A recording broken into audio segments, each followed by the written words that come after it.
What's going on, everybody? Wesley here, and I'm here with my buddy Paul. Sokol rhymes with vocal, and this is a mad scientist of marketing who's used to work at Keep when it was Infusionsoft, and now is helping small businesses master marketing, automation, and advertising. What's going on, Paul? How's it going, Wesley? Hanging out, It's you going good, know, man. So, having a good day. for people on the podcast that are listening or watching, you know, who are you and what do you do, man? So I am Paul Sokol, and I've been kind of like a lifelong student of business, and particularly I enjoy marketing and sales. I actually started off selling Cutco in college, the knives, vector marketing. And so I did that, and then in grad school I got pulled into a video email company with my buddy, and that's where I discovered, marketing technology, online databases, stuff like that.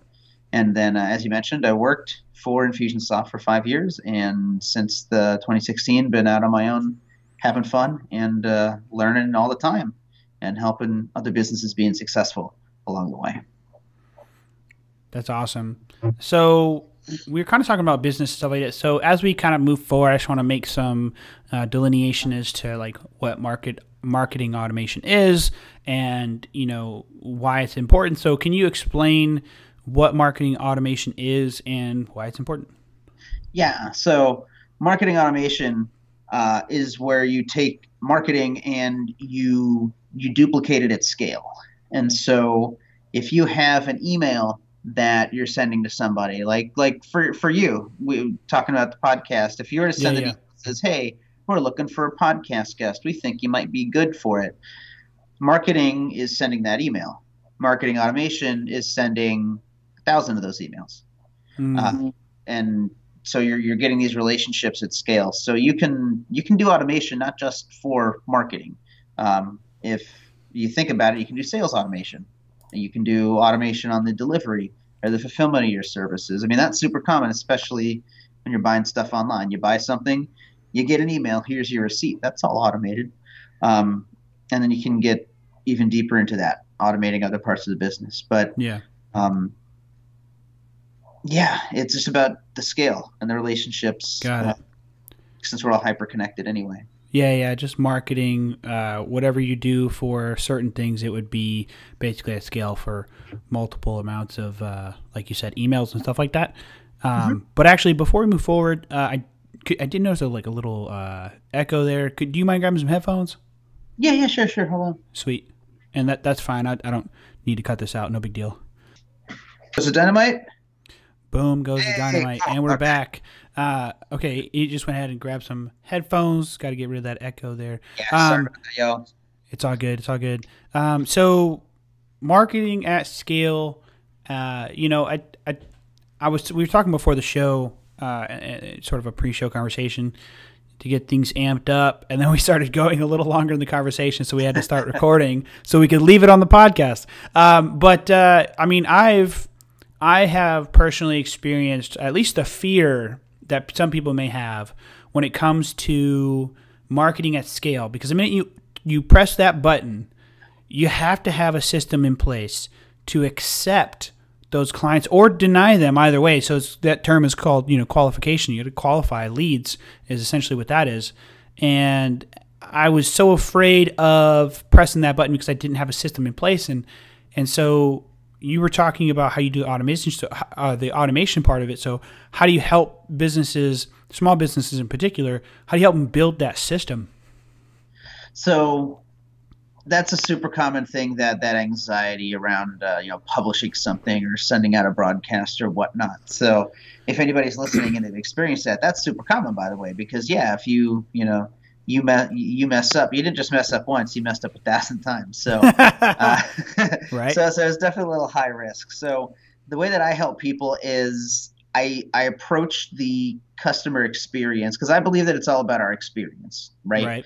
And it's all about what happens through our eyes, because I believe that we offer our products and services, and then the customer experiences them, through the marketing and the sales and all that jazz. So I help people by being confident, right, to hit the publish or send that out, by helping them storyboard out that experience essentially, by saying, okay, what do you want to have happen? So it's you were talking. What was the business you were using earlier? Was it a church? Was Yeah, that so the well, one you were doing the automation with? I was helping a church kind of build their live streaming and really trying to facilitate the entire online experience. And it really came from I love them, I love the people, but I think it just came from a perspective of either they didn't think I knew what I was doing, or they didn't fully understand what I was trying to do, because I was trying to build that experience where you have like those videos, you know what I mean? Like those outreach videos,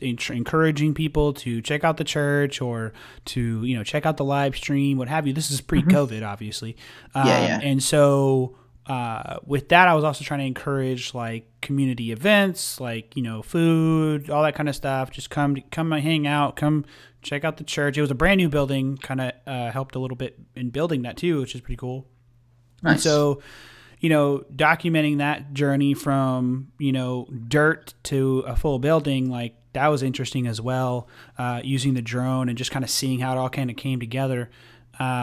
That was pretty awesome. But yeah, so that's pretty much what I was doing. And it just kind of seemed like they wanted to do their own thing. So do you see that a lot with like not just churches, but obviously any organization or small business? Do you see them kind of taking on like where even though they need help, they need help, they're thinking like, they kind of know what direction they want to go, or they don't think it's necessary? So yeah, I've observed that that's more of a difference from industry to industry. So depending on what industry you're in, they may be a little more progressive and hip to the times, or they may be a little more old school. So like my business partner Brina, she loves nonprofits. She loves helping them. She's got a project called 501c Me, which is to help nonprofits. And in that space, she's observed that the people running nonprofits are still really old school in their approach to stuff. When they Right. want to raise donations, they're like, let's go send a mailer. And like they don't really get the power of what you can do in this modern era with email and social media and having a website, and they don't get it. Of course, there's these large nonprofits out there like the huge brand names like Red Cross and whatnot. Where like they've got professionals on their team that are a little more hip to like, yeah, listen, we can do a subscription donation, and now boom, guaranteed, predictable revenue, or in this case, predictable donations, because we're just hitting them once a month kind of stuff. Yeah. Whereas other industries may be a little more hip to it, or tolerant of it. So like medical people are usually really good clients because doctors and dentists and stuff like that are a little more okay saying, yeah, let's go ahead and send an automated text message when we book a call, or when someone books an appointment or books a cleaning, or let's go ahead and send out an automated postcard on their birthday because we want them to come back for whatever, but it's still literally just a happy birthday kind of thing. We're thinking about you. Yeah. um, so you can do all those things manually. Uh, but again, the whole thing is like doing that at scale. So I help people get comfortable with what experience do you want to create in the first place, and then we go build it. I like to use the analogy of building a house. If you're just going to build a house, you're not just going to like start building a house. You're going to sit down with an architect and say, all right, this is the kind of kitchen I want. I want this kind of yard. Put a living room here. Let's do this the second story, and then once the blueprint is done, cool. Then we turn around and go build it. Yeah, no, I definitely agree. And I think what kind of piques my interest a lot in that is that's, and I never knew what that was before, but now that I'm hearing you talk about it, that's exactly what I would try to do for people, is try to build something like that, because I knew how to fit different pieces in different slots, so to speak.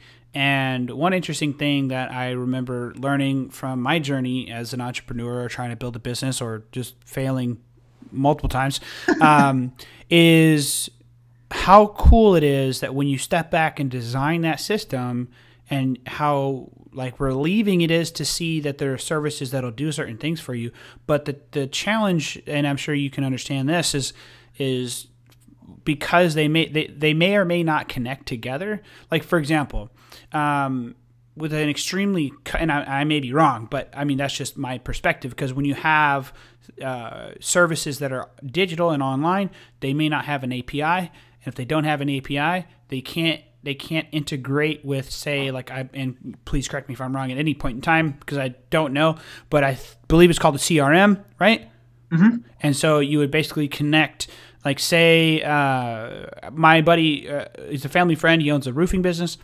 I told him, I said, hey, man, if you're making thousands of dollars per transaction when it's said and done and the roof is built or fixed or repaired, whichever, and, when it's done, there's nothing that there's no there. It's pennies on the dollar for you to go grab a $50, Olive Garden gift card and go to them and say, hey, if you leave me a review, I would really love it. I would love to give you a dinner on me. Just all I'm asking is you leave a review, post on social media about it, and here you go. Here's dinner on me. Because it's speaking to the customer, saying thank you for allowing me to have your business, and if you felt like I did a great job, just let people know. And that's so minuscule, but if you could automate that process, and thank you cards, you mentioned, birthday cards or whatever, if you could automate those things for customers, like, I don't know how that would work together where there'd be an API or something like that. You know what I mean? But I think that's the struggle, right? Yeah, that's where people like us, people like me, I say us because I'm part of, I'm a Keep certified partner. And so there's these tiny communities all throughout the world with these different automation tools like Keep and ActiveCampaign and HubSpot, and then even bigger things like Salesforce and whatnot. There's these little pockets of weirdos like myself that we just love to automate stuff and do stuff for streamlining. So everything you just described is totally possible. You absolutely could say that, hey, listen, as long as somebody's address is on file when the project's closed out, go ahead and hit the Rocket Notes integration, and that'll pop off a thank you card to them. Go ahead and give them a survey. Say, hey, take the survey. We'll give you, an Olive Garden gift card. And you could even get real fancy with it. And you give them a survey internally, and you give them the gift card. But if their internal survey is satisfied, that's when you say, great, go ahead. Would you pass that along to Google and let them know, so you can kind of control your reviews a little bit. Now, full transparency, that's not really playing by Google's rules. You can get in trouble if you do stuff like that, like too hard. But that kind of stuff is possible. Well, you mean, and even the fulfillment of could you explain that, the Google part? Yeah, people get in so trouble? You're not supposed to. Yeah, you can't only let people that like you leave reviews. You should be saying, listen, just leave a review. Whereas with automation, you can do stuff to where, like, ask them if they're satisfied, and then if they're satisfied, cool, great, go leave us a review on Google. Otherwise, if they take your survey and they say they're not satisfied, well, yeah, we'll still give them a gift card, but maybe we don't say go leave us a review on Google because we know it's going to be a 1-star thumbs down raspberry. Sure. I mean, I think, and that's where I've actually kind of learned a lot, and I think it's just my opinion. I don't know. I think it's actually better for you to have those negative reviews, because otherwise, there's a difference between people's opinions and people that have opinions that are just they're already a biased perspective, right? They already hate the company, whether it's a political leaning or whatever the case. Right, and right. They do business there, and they're like fishing. You can tell the people that fish for those experiences just to slash a company, or slant, or whatever the terminology is, in a negative perspective. But what I've seen is it's more important to actually have those negative reviews in plain view, because it's how the company responds that actually is better publicity than the negative review itself. Because if the company comes back and goes, like, obviously there are scenarios in which, I'm being broad here, but there's scenarios where there's just not anything that can be done, right? Yeah. Or there's legal situations, whatever the case. But the point I'm getting at from a general sense is we're talking small business, brick and mortar, okay? Like, there is something you can do. You can fix it. You can take the hit, whatever the case may be, to make it right. There are possible ways around it. It's when people get stuck in their own mindset of, well, I don't believe that's the case, when in reality it's like you're not thinking of the bigger picture here, when in reality, if more people see how you handled that situation and you owned up, but if there's a mistake made, maybe a cake was made wrong, or there was the wrong name on it, whatever the case, and you just hook them up with just a free whatever, I don't know, you do whatever you can to make it right, and people can see that, then that just reflects positively on the business. Absolutely. Absolutely. And then the other thing too about having those negative reviews is that gives you raw feedback on how to improve. Agreed.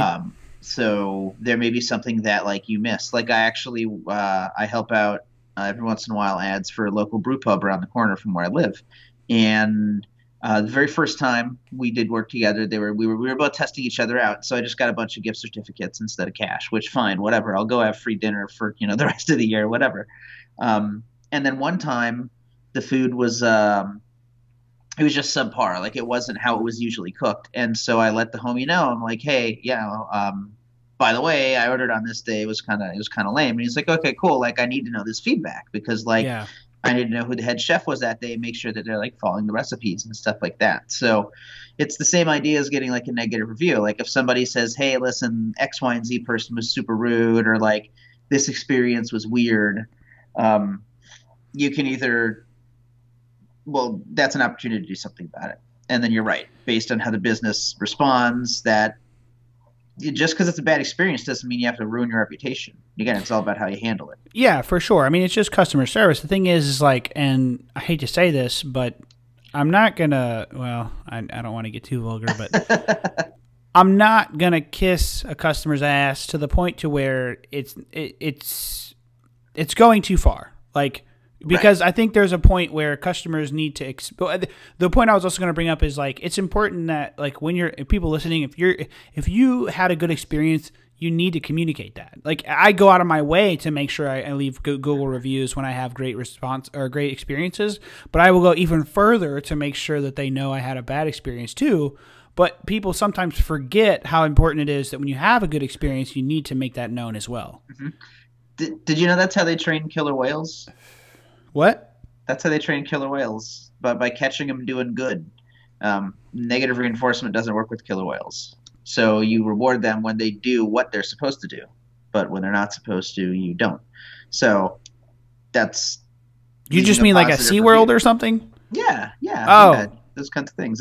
You got to catch them doing good. Yeah, that's a weird way to do it. Yeah, it's positive reinforcement. So like, the positive reinforcement I agree with.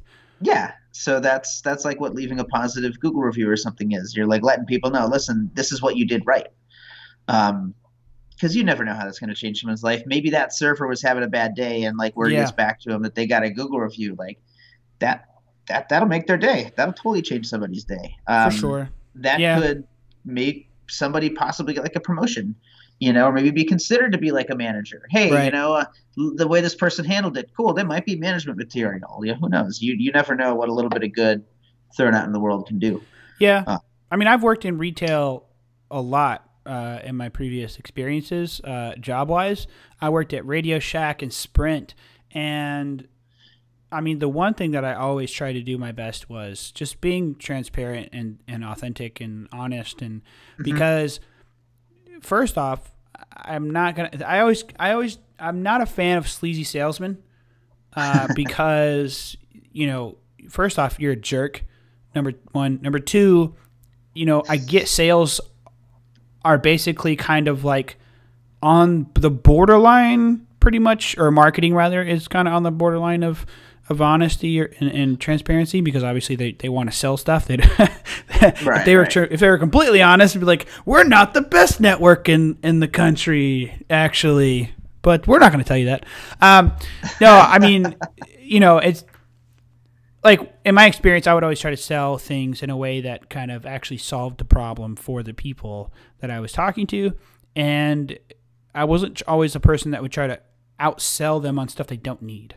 I always would get frustrated when people try to sell you a bunch of stuff you don't need just because it makes them more money. But if you have a system that's built that way, that sucks. But unfortunately, that's kind of how most of those commission systems work, and they'll try to like guilt trip you in a way. I've seen that before too, and that's garbage.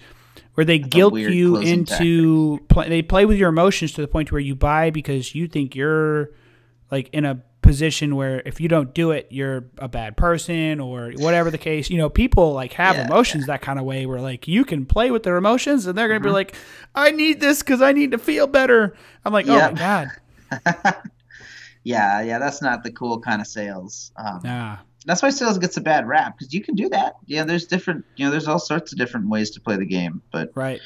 I'll be honest. Yeah, of course, it is a game because you do have to like kind of play around a little bit and communicate, but you also have to like identify their pain points and then speak to them with a solution. That's really all that is.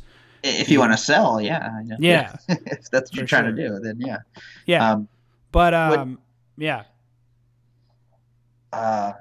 Radio Shack, man, that's awesome. I used to love Radio Shack because they had the components drawers. You could pull that out, and being an electrical engineer type, I used to love geeking out. And I can go buy a potentiometer if I felt like it. Like that damn drawer, dude. I swear to God, it was like oh man, you were reorganizing that thing on a daily basis. It was ridiculous. Oh, I can imagine. Yeah, I can totally imagine. That must have been a nightmare. That's fun. Radio Shack. There's I thought you were gonna say like another company like Circuit City. I'm like, man, this podcast is gonna get old real fast. I didn't work for Circuit City, but I did work for Fry's Electronics once. Oh, actually. Nice. I love Fry's, man. That's like Toys R Us for like nerds. Right? Oof. But there's a funny point to how I got that job. So, I mean, this is obviously public record. People can look it up, and obviously it's been long enough to where it doesn't matter. But like, and I don't really care anymore. But like, I made a dumb decision when I was 18, and I didn't have a lot of money. I was like check to check kind of stuff was going towards bills, so it wasn't like I had spending money. It was either you eat or you don't kind of thing. Mm-hmm. And I never went towards. I have family members that struggle with drug addiction and alcohol, but I didn't. I would put my depression or whatever struggles or problems into movies and TV shows, right? Nice. So I stole an HDMI cord that was $19 from Walmart, got caught, was really dumb because technically, and I'm not saying you should ever do this, don't steal, people, children listening, nope, don't do that. But apparently if you take off running past them, they can't chase you. And I didn't know that. Wish I did. I was a good human, and I just they're like, stop. I'm like, okay. Yeah, it's like an electric dog fence. If the dog learns that the zap is only for a small bit, then the whole thing fails. If they do it right, the dog should believe that anything outside of the fence, that whole area is zap zone. Yeah. But if the dog realizes it can just run through, take a small hit, and now it's free, there you go. So don't steal. Yeah. Well, I mean, bad. I should have just took off running really because it was just an HDMI cord. But don't steal, people. Don't steal. Don't do it. You could, but don't. Yeah, but to finish the story, so it was my first offense. So I got handcuffed, but I got released and was given a citation. And because it hadn't hit the system yet, I went and got a job at Fry's. I forget the term of the job, but I was the guy up front checking for receipts, working with loss prevention. Oh, that's hysterical. There you go. It was funny.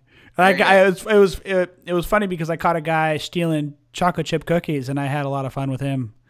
He had a Walgreens bag. I know it's really dumb, but like he had a Walgreens bag, and because loss prevention's in the back, just watching this guy on the cameras, and he tries to walk out with the. It was like $1 or $2, man. I know I say that, and I stole a $19 HDMI cord, but he tried to walk out and he tried to give me the whole spiel about, oh no, it was I got it from Walgreens. So I'm like, no, let's try this again. And I was laughing a lot harder because I know that I got caught as well. Mm-hmm. But don't steal. It's not good. But then again, people do have to learn from their mistakes. And I mean, what it did actually do for me though is when I walked into stores, I generally don't care to walk into stores unless I know I have cash to buy something. Even though nowadays, obviously, I'm not going to go into a store with the idea of like I'm going to steal something. But it did teach me like just don't go to the store if you don't have cash. Yeah, I mean that is a good lesson. You'll be less tempted to do something dumb like that. Which I was actually homeless on the streets of San Diego for a little bit, and I definitely understand that that temptation and whatnot. But in Yeah. that case, it's more of like go steal a banana from the Sokol K kind of thing. But Yeah, you um, got to eat. you do, you do. Dang. Um, So I didn't even know that, man. So what if you don't mind sharing, like what yeah, obviously we can move on if you don't want to, but what happened there? dude, I'm an open book, man. So basically, like, so let's see the context. So I was born and raised in Florida. Went to college at the University of Central Florida, Go Knights, and got my master's in 2010, and was in Orlando, and basically just couldn't find work as an engineer. It was this weird catch-22 where like because I had a master's, I also needed like 5 to 7 years experience, but I was in school, so couldn't get a job. It was weird. Wow, are you serious? Yeah. It was. I did not. I was not prepared for that. Did not know. Um, no regrets though. I had a blast. My master's was all learning about like I did digital filter design. So digital signal processing was a Yeah. specific thing. So I know we were talking about removing noise and stuff like that earlier, which is cool. Um, so I had the choice at the end of 2010. I was either going to have to move back in with my parents after just like getting a master's, or like I don't. That's what I was facing. And so I was doing Hail Marys, just throwing calls out to people. And my buddy Cedric had graduated a few years earlier, and he was out on the West Coast. I think he was working for like Microsoft or something at the time, doing like search engine marketing. And I just hit him up. I'm like, hey, here's what's up. And then 24 hours later, I was on a plane flying to San Diego, and I worked that project for a little bit. And then when that was done, um, I had the choice either again to like go back to Florida or like try and kind of hoof it in San Diego and make it. And so that ended up me being homeless for a little bit, and then I found a job and a place to live in the same day, which is a wild miracle. But it was one of those things where like I made just enough working. It was at the wine bank in downtown San Diego, if you've ever been there. So I was basically a wine, just like a answer. You're walking around a wine store answering questions for people and whatnot, and cleaning up and stuff. It was fun. I learned a lot about wine. I made just enough to basically pay the like 150 a week for this like room I was renting in this lady's house, and it was a wild her like condo or something, and it was wild because the Florida, born and raised Florida, right? Yeah. Graduated 2004 high school. This is like 2010, and this lady not only had one of my classmates that I graduated with stay in her room, she had another of my classmates. So like somehow, like before me, there had been two other of my graduating class people who were like, yeah, Sokol's a good dude. So on their word, I was just able to like live there. Otherwise, I would have still kind of been homeless and whatnot. So that was wild. And then I got an opportunity to start at Infusionsoft doing success coaching. And that was fun, trying to go from not having anything in San Diego to like Arizona for like an interview and then coming back and doing it again. And that's how I kind of got out on the West Coast, because I got the job and, got established here, and, I've got a house now and, car, dogs, animals, all that whole jazz. And, and of course bands and a festival and charities. And that's how we ended up here. I feel like That's I might have awesome. rambled, but did that answer your question? No. I mean, no. Okay. You gave the full story, man. And sometimes I do the same thing. I'll be going down this area. I'm like, I'm losing. There's no more road, and I'm about to fall off in the deep end. Yep. And so it does happen. But no, you definitely answered the question. So we can move on to some other cool stuff. You did mention charities. You mentioned some events. So we can kind of dive into this. I've been talking to people when I bring them on to the podcast about like how COVID has actually affected them. So, I actually just had a person who runs a 6 to 7 figure business yesterday, and he does marketing and stuff like that. His name is Nice. James Furman. Cool. And so if you ever see any of my interactions with him, that's who he is. And he lost almost $300,000 because of COVID. Yeah, like just reoccurring revenue too, like not monthly, but like he was telling me, he was like, yeah, dude, like I lost a lot of revenue monthly because people were calling me left and right. And obviously, as a business owner, you got to pivot. And so he was talking about that, and he's just bobbing and weaving with those punches, man. So how has COVID affected you, man? So it's a funny story. So at the end of let's see. So around September 2019 was kind of starting back again at square one. Me and Brina, and we're like, you know what? Let's not just be a general agency that does automation and advertising generically, right? Because you know that any Right. business can use automation, any business in advertising, and we also know there's riches and niches. So we're like, fine. I want to focus a brand on events, be pro, because I've got plenty of experience, doing live music promotion out here in Phoenix. Got the festival, been doing for years. Like, been helping with business-based events. Like, I've been a speaker. I actually spoke at two virtual conferences literally this week. Keep had their partner conference, and so I talked about Facebook ads. And then yesterday morning, their icon, their user conference, I did a sales pipeline training and workshop on, which was really cool. So we went into events, and then we were like one quarter into figuring out our content machine, really dialing in our offers, and like all that jazz that was going on. And then COVID hit, and one of our biggest clients was a local venue out here, and they weren't doing any more shows, so there was no need for us to do social media for them. So pretty much, but even before things went into lockdown, live shows and live music was pulling out early. It was one of those like those leading indicators of like, yo, when this is bad, like it's shut down. Like, you have Waffle Houses in Texas, right? Yeah, Yep. in Texas, yeah. So like, and you also have hurricanes. So I'm from Florida, same kind of thing. It's like, listen, if the Waffle House is shutting down, like, get the hell out. Like, Waffle Houses aren't going to close. If there's a hurricane coming, but the Waffle Houses is open, you'll probably be all right. But um, There was so actually a study done on that. was there? Oh God, tell Yeah, me and more. exactly what you're talking about, where they actually look at the Waffle Houses and they literally can track the severity of natural disasters based on Waffle Houses that are open. I'm like, wow. Okay. Validation right there. Yeah, if you're in Florida and the Waffle House is open, fuck the hurricane. Go stay inside your house and rage. Just go If the home. Waffle House closes, go to your family up north or get out of the state and take anything with you that you care about because it's Yeah. probably not going to be there when you get back. Um, hopefully, maybe. Not hopefully. Jeez, what am I saying? Hopefully, not hopefully. Anyway. I know what Um, you mean, man. Words so get twisted. That happens. yeah, so that's what happened with events. Like as soon as it started happening, boom, tours are getting canceled. Like international acts aren't doing it. National Yeah. acts are closing. Like that whole industry came to a grinding halt. And Yeah. so there was a big impact there. So we had to pivot back to just generally providing automation and advertising services while still also kind of there was online events. We ran ads for online events and stuff like that. But pulling off an online event is just as hard, if not harder, than pulling off in a successful in-person event, which was originally that we were originally saying we're going to focus on successful in-person events. Like that's our brand. That's who we help, marketing and promotion of in-person events. And so that, of course, shifted to virtual.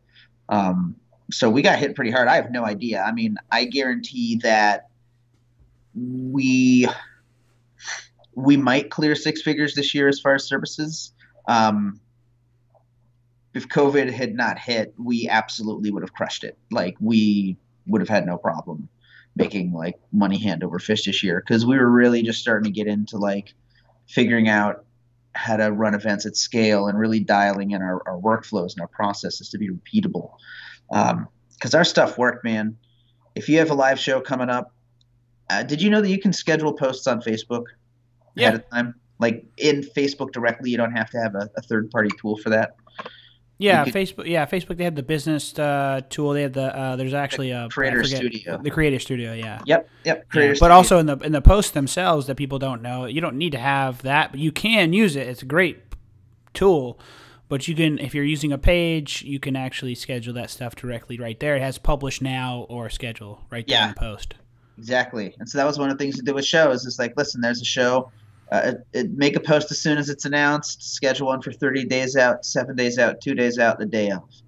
And you just do it earlier in the day as it approaches. So even if like, because these venues doing like 20, 30 shows a month, because they had dual stages, right? So like, their social media had to be nice and organized, but that's all that we did. Like that stuff works. You just count down to the show and hype it up and take a different angle with each post. And when Yeah, different events copy. stopped. Yeah, just different copy each time, different images, and then usually Yeah. like the very last day of, we'd use a video asset of like a live performance of the artist or music video, just something cool to hype it up. Right? Here's what you're going to see tonight. Come buy a ticket. Um, so yeah, COVID hit and just everything. There was like a week in like July or something that like the very end of July they did like a couple of shows again, but then everything had to shut down. That's a great show. It was just good to see friends and that extended family. Because I don't know if Yeah. you've ever been in a group of artists, whether it's like a Yeah. performing art or music, but like there's people you see that you only see there and you love them. Yeah. They're I your actually have a friends. good friend of mine that's a rap artist, Trevor Lee, and I toured with him a lot in Texas, and Okay. that was a lot of fun. And he's doing a lot of cool stuff now. He just did a song. It's I can't remember the name now, but I don't know if it's the hook or whatever. But "Keep the Light On" was one of the phrases that they use in there. I'll have to look it up later, but "Keep the Light On." It's just what pops in my head, and what is it? I think I have it in my head now. "Fadin'," that's the song name. "Fadin'," Fadin, by Trevor Lee, and it's featuring another artist, but I forgot her name. But yeah, it's basically about like encouraging people to keep talking to other people that are struggling with tough thoughts, things like that, suicide prevention and whatnot. That's good. I mean, I'm all about that, man. I almost tapped out a couple of years ago myself, so I can get all behind that. Yeah, Trevor Lee's on Spotify. Looking like cool. Let's I'll follow him. Give him some more people. Cool. And he's been on he's got a lot of latest single, Fadin'. Cool. Yep. Yeah, that's been really interesting to watch the industry change. How like people don't really care about full albums anymore. It really is like, can you release a good single or two? Like, a good song or two, track or two every couple months. Yeah, he's also an independent artist as well, I believe. That's awesome. He'll correct me if I'm wrong, but he's been doing a lot more because he does marketing too, and stuff like that. And I mean, he was a marketing director. It was contract for a couple of months for a company, and he even did like a news show. Nice. And he jumped on a news show talking about a product, and so he's pretty good with that because he does visuals. I remember one of his videos that he had done, and it just looked like I was watching an MTV type of music video with the amount of graphics that he had, and just he's really good with that stuff. That's awesome. Yeah. And He's so not just an artist. He's also like, all the graphic design, all the, even if he doesn't do it himself, like, templates or whatever, but like he still knows how to piece it together, good cinematography and whatnot.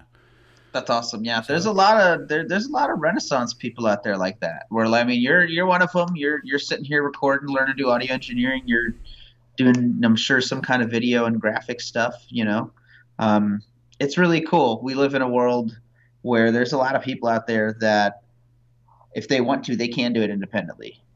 And if they want to, but they don't have a particular skill, they can find somebody. Things like Fiverr exist. You need a really bitchin' logo, but you're on the cheap, fine. Go to Fiverr and just get like a half decent logo that like you can sleep at night with.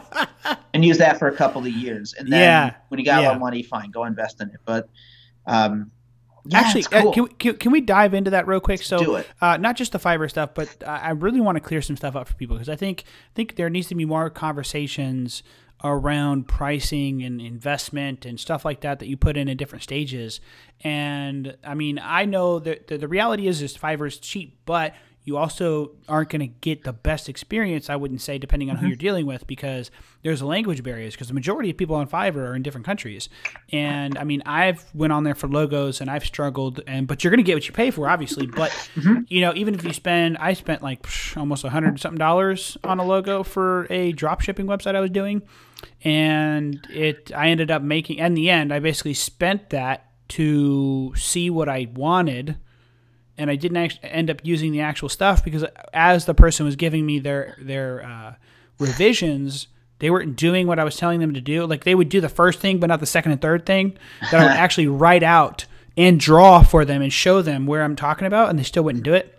Yeah. So I got to the point where I was like, I'm good. I think I'm going to figure this out. And then I ended up buying a, commercial logo that was on like, one of them free PNG websites that I just paid for the commercial license, and I ended up using that. So, Nice. there's something to be said about, you don't have to be a graphic designer or whatever the case. Sometimes what you need is simple, and if you know how to just get around commercial licensing, sometimes you can just get something real super simple and cheap like you were talked about, and then invest later. But what I really want to talk about on that is people thinking they know what something should be price-wise, and that really irritates me, because there's a difference in, for example, when you talked about how you build, it's that age-old story. If a plumber comes to your house because you have a leak somewhere, you don't know where, and they take out the wrench and they tap a pipe, and they know exactly where it is. It takes them less than 30 minutes. They find it. They shut the water off. They find the leak. They cut the pipe. They fix the leak. And under 30 minutes, they're out the door. I know that's not the case. I know there's like severe plumbing situations. I get it, but I'm using an example. But he literally only took 30 minutes and was able to fix it. And you get pissed off because he gives you a bill for $2,000, and you're like, "What the hell is this? You barely did anything for 30 minutes. I could have done that." But he's like, "Ha ha ha! I've been doing this for 20 years." The reason why it took such a small amount of time is because I knew how to find the answer quickly, and I have the tools, I have the things that help make it a lot faster, and so that demands a really good price, and that's just a one-man show. But there are companies that do, like you talked about, logo design. They have staff on payroll that do graphic design. There's websites. There's companies that are an entire design studio. They do the graphic design. There's website designers, UX UI design. There's wireframing people, programmers. I mean, there's a lot. So just on paying for payroll alone, in addition to profit, I mean, it's a full one. It's a full one-stop shop type of deal, and people are like, "Oh, it shouldn't cost $7,000," and I get kind of frustrated when I hear people that they're like, "Oh, you could just get a template on WordPress." I'm like, okay. I mean, you could. You could, but I guess what I'm talking about is it just, I don't know, man. I mean, there's different conversations you can have. I'm passionate about that. I get a little uppity about it because, I mean, I understand why they charge that, but obviously people have a choice, right? I understand that. But I guess if you could speak to the reality, like your services that you charge, people could Google that stuff too. But you have a lot of years in solving problems, so that's what they're paying for. Yeah, they're paying for the experience. Yeah, that's absolutely it. I mean, since 2016, to do a la carte stuff, it's $200 an hour. Whether that's me doing something or doing a live one-on-one call with them to fix it, like that's just what it is. And I've had lots of people tell me that like I should up my rates, and maybe I will at some point. But like that value's there because maybe it only takes me 15 minutes, and cool. Now this thing that's been a problem for you for months is not an issue. It's fixed.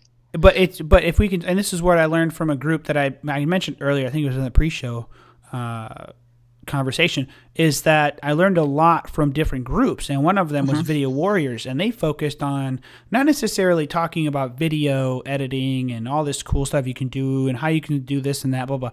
They talked about solving problems, and how you could put a price tag on that solution. And people are like, "Oh my God, you charged how much?" It's like, no, like the point is how.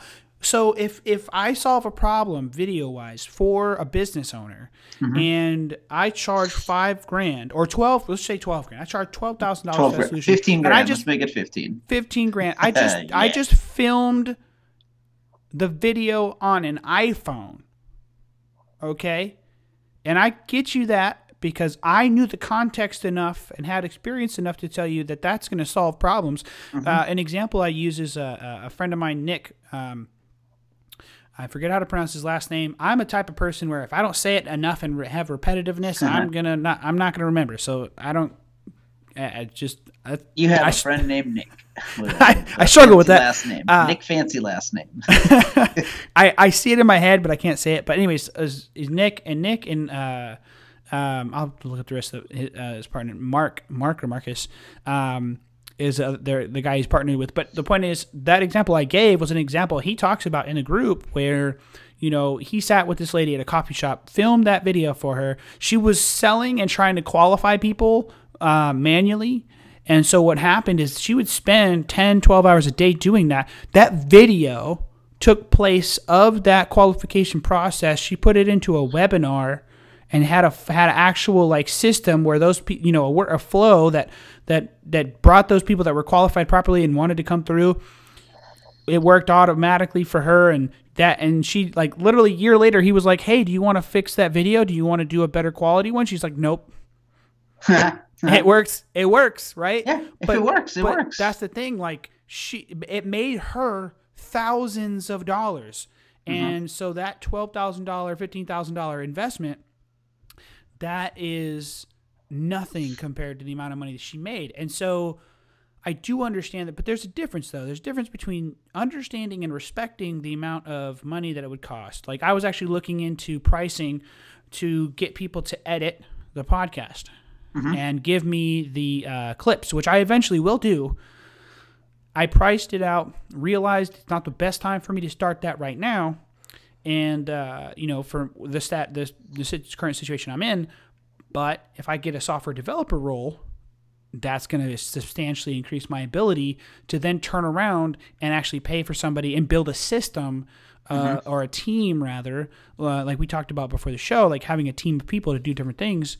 And like, I'll be able to have them edit the video, edit the podcast, separate the audio and video, prioritize the audio for the podcast for the audio form only, and then, have the video for YouTube and do different graphics and things like that, but also give me some clips because I have 2 channels. I have the main YouTube channel for the Frank Experience, and then I have the clip channel.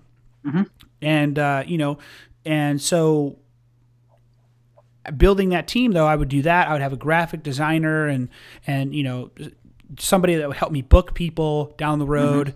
And I know that I need to invest in that now, right? So when I get to be able to do that, I need to start it sooner than later so I can automate a bunch of stuff so I can just focus on having a conversation with you. And when I'm done, I get to click end, send that file to the editor or put it online and they can grab it. And then I go and hang out with my wife. Nope.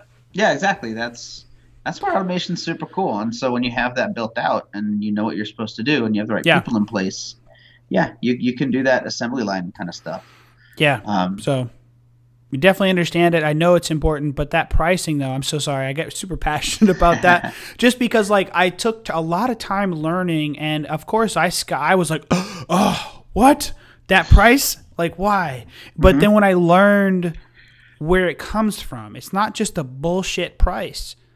You know what I mean? Because, for example, another thing that they talked about was if somebody is talking to a bigger company who has a marketing budget of, let's say, $100,000, right? Well, they want to do a project, and the results of that project is going to get them content for months, or it's a project that's going to cover like a commercial or whatever, depending on how that video is seen. What platforms it's going on.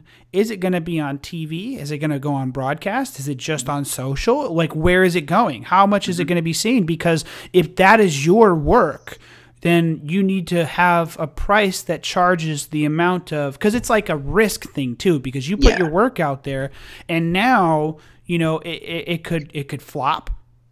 It could not. But if it doesn't, that's great for you too. But the main focus too, what if that $25,000 investment, which happens a lot of times in a lot of these situations that I would hear stories about, they would turn around and make them hundreds of thousands of dollars on a $25,000 investment. So for companies, that price is nothing. You're absolutely right. So like it is that balance of like knowing your value, but like not being arrogant kind of thing. Like right. $200 is pretty high for an hour, but considering that in an hour, maybe we can build a campaign that, again, maybe you sell a couple $1,000 off of that. Great. Or like maybe we fix a workflow issue that it saves your assistant 10 minutes every time she does this thing that she does 20 times a week. So now you've saved, whatever, 10 grand in payroll that is just, these 5-minute tasks. So as far as how do you price it, you definitely do need to kind of factor that in and consider it too, and also understand like your skill level and where you're at. So Yeah. like, I've got plenty of years doing this. I've been, you name it. I don't think there's any type of business that I haven't at least worked with or seen, in some kind of automated scenario. Like, Right. that experience is there, and so with that experience, it's not just the experience, it's the ability to transmit that value quickly. Because like there's a lot of people out there that are like super gifted, coding programmers and Yeah. whatnot. But then if it was like, cool, give this person that value of like what you're trying to do, it might be particularly hard. So Yeah, deliverables and like when it's going to deliver and stuff. And that's important. I didn't mean to dive too much into like bigger companies, because I know your focus is more small business. But I guess the point I was really trying to get at is like in the example of the video projects, like sure, you see $25,000 and that shocks people, but you don't realize that like they're turning around and their profit may not be $25,000. They have to deliver, so therefore they're probably not doing it themselves. If they're a real business owner, they're gonna hire out to videographers. They're gonna, because those, you have day rates, you have insurance, you have travel costs, you have, I mean, numerous, and depending on certain situations, you have permits, you have all these different things. And so, there's a lot of costs. Like, for example, like when it comes to drone operation, I'll just tell you right there, people think you can just grab whoever just has a drone. That pisses me off to no end. Like, respect. I have respect for people who are just like, I'm just going to do it and get it done. But the problem is, like, first off, they're going to get to a point where they already do have technology. It's not widely given to every agency in regards to like police officers or FBI, but their technology is out there, and they use it for a lot of airports where if there's a drone in the area, they can identify who the pilot is, and what kind of drone it is and where they are. So the thing I'm dead serious, because if you have a drone, if it's over, I think it's like 55 grams or 50 grams or something like that, or 250 grams is what it is. If it's over 250 grams, you have to legally register your drone. Wow. Okay. Yeah. So it doesn't matter. You have to. Do people not do it? Of course. Like, yeah.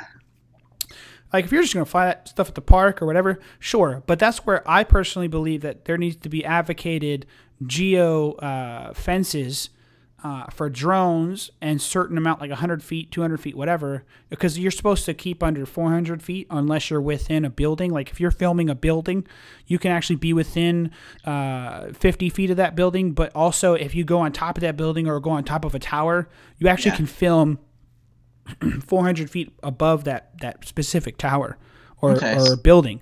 And so, like, for example, if you look at I don't know if you know pilots. Do you know anybody who has like a pilot's license or something? My buddy Reed flies planes in Florida. So like, even like those like single engine planes. Yeah, those little tiny. Yeah, any pilot, regardless though, they have to look at those maps. And on the maps, they actually have like AGL or MSL. So AGL is like sea level. I'm probably mixing this up because it's been a while. But MSL is like mean sea level. Anyways, the point is, one describes from the actual sea level, and I believe that's MSL, and then AGL, if I'm thinking correctly, and people can correct me in the comments, but AGL is like from the ground to where you're at. Oh, okay. Yeah, so there's two differences. So on that map, the point I bring that up is it's just two numbers. It shows two numbers, and that's why it can be confusing. And I haven't done my drone stuff in a while. I have to recertify next year. I probably won't, but because my drone crashed, and I don't know if I'm going to buy another one. Oh, no. Yeah, it was really dumb. I was doing like 2 weddings, and it crashed in the first one. And I repaired it, and then it stopped working a couple months later. But anyways, yeah, I'm going on a tangent. Let me bring it back. So drone pilots, they don't, like, there's insurance involved. Depending on the production, depending on where you're at, there's a lot of costs, and you have to have a policy, because you can, like, there's apps like Verify, you can actually get an hour or 2 hours or however long, because drones can't fly that long. Yeah. And so, for however long you're filming, you can get a policy that fits with what you need. So $1 million policy, $10 million policy, whatever. And it's for like an hour. Yeah, an hour, 2 hours. It's up to like however many hours, because you can bring battery packs. You know what I mean? Yeah. I never thought about that. That's genius. Yeah. Hey, I want a $10 million policy for an hour. Like that's a hell of a conversation. It can get expensive, a couple $100 for just that 1 hour. Yeah. But then what people forget, though, is this is mainly why I wanted to bring the topic of charging up, is because it's not just, you're not getting a fee, you're not getting profit off of the majority of that. There's a lot of costs. So depending on the amount of drone vehicles you have, there's upkeep for those drones, there's documentation for that. You have to have, like, if you're a good shop, like if you're just I just have one drone, there's still costs. But if you're a drone shop or like a production, like a video production shop, like I know one that goes out of Houston, and they custom build drones. Nice. And it's a YouTube channel. I can't remember the name. I'll send it to you later. But they custom build drones. So, there's just a lot of costs, and that's kind of what I'm getting at. You have insurance. You have a lot of, not just the insurance, but you have upkeep on the drones. You got to keep those batteries good. You got to keep certain parts in. In inventory, that kind of thing, replacement parts. Blades break all the time. You got to keep that in. They're cheap, but there's still a cost. You know what I mean? And so there's all these different things that associate with it. So recertification, studying, getting materials. With drone operation, people think you can do it by yourself, but that's actually false. You can only see one perspective. You need a visual observer to see from the side, to see where you're flying. Because when I crashed, I love my wife, bless her heart, but she was my observer that day when I crashed. And communication is huge. Having some radios and stuff like that helps. And what happened is she didn't tell me right away. Again, I don't blame her. This is more on me. I should have paid attention more. But it's still important to have a visual observer, because they'll help you understand if, hey, based on your perspective, you think you're good, but you're actually not. I can see you're a little high, or you're getting a little close. Because, I see people flying their drones all the time. They're like super close to power lines, and I just freak out because I'm like, ooh. I tense up. I'm like, watch out, man. Because people just fly their drones all willy-nilly. I'm like, oh, crap. Everybody's like, oh, we'll be fine. And they always say that. And I'm like, oh, geez. Famous last words. I know. I know. But, back to the, charging thing. I mean, with video production, it's the same thing. They can get a videographer, but there's camera equipment. So either you have a videographer that doesn't have camera equipment, or they do, I can go either way, and all that kinds of stuff. And so you get to the point where you actually bring profit in. And I don't know. I think people need to understand a little bit more about that. And I think regardless of the small business or not, I think, and I'm sure you can attest to this, there's certain people who understand that things just have a cost versus they're just like, oh, you're trying to scam me. Yeah, for sure. Like for the air conditioner, like I don't mind paying the $60 whatever twice a year to have them come out and service it. Hey, is there, free and is the thing not blowing up? Like, are we all right? Cool. Like, that's good. I get that there's a cost with that. I'm not going to sit and be like, oh, you're trying to rip me off. There's a $49 coupon. Like, whatever, who cares? Like, I'm looking at that and I'm like, I don't, they're apparently profitable enough to like pay their people to, come out for a $60 service call. So here you go. Here's every penny of your $60. Go. Thank you. I'll see you again in 6 months, kind of thing. Yeah. I don't know. It's just like when I do research, also, because I mean, there's also like, and you probably know about this, where there's like industry-based pricing, like there can be. There's only a difference in regards to whether it's just a one-man shop or whether you have a team or whatever the case. Mm-hmm. And then it's also based on the offer. Like McDonald's sells hamburgers for $1, and Five Guys will sell you a hamburger for $5. It's still a hamburger at the end of the day, just kind of different level of fanciness. That's true. And then same thing with agencies. You get the one person shop who like is just kind of brand new. Like, okay, you're getting what you get. And then you go with, we're 8-figure agency, and we've got 20 clients that are doing X amount a year. Like, you get a different level of quality with that kind of offer. which Yeah, is you're going to pay for that. You for can buy sure. a Honda or you can go buy a Lamborghini. They're still cars, but there's a little more value and a little more fanciness in one of them than the other. For sure, yeah. I mean, you probably noticed. I get pretty passionate about that because there comes a time where like you start learning enough, and for me, like I still have a lot to learn in my journey as a business owner. I'm not one right now, but I'm reorganizing it. I'm doing a reorg, and I'm gonna pay to have it all done properly for my app and for other things that I'm trying to do, just so I have a Nice. baseline. And if I do contract software development roles, that I can have a way to process that cash flow. But I mean, you were talking about before the show that you got a couple things you're working on.